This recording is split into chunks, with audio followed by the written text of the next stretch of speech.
Hello again. Today for you, I have the story of the founding of Rome. After losing the Trojan War in 1250 BC, the Trojan general Aeneas and his men boarded their ships and escaped thousands of miles away to a city in Italy named Laurentum.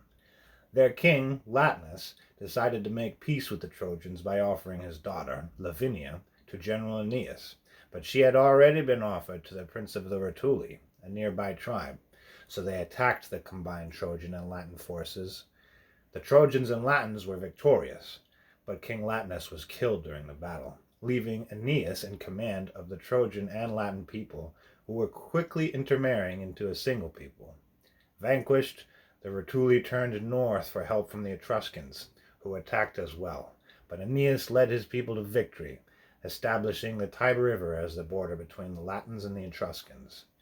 Aeneas passed his kingship to his son Ascanius, right when the settlement built by their people was getting too crowded. Ascanius led them to create a new city nearby called Alba Longa, which became the capital of the Latins.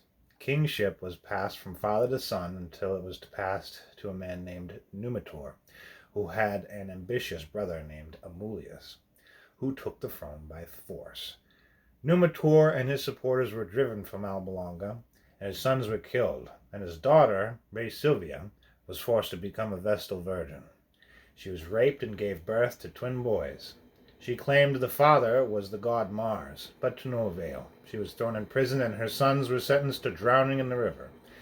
But the men entrusted to the task found the river flooded and simply laid the boys in the murky water rather than wading into the middle of the river. The boys survived, and they were found by a whore named Wolf. She and her pimp raised the boys and named them Romulus and Remus.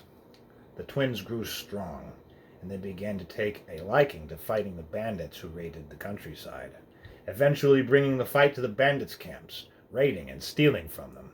The angry bandits laid a trap for the boys. Romulus escaped, but Remus was captured.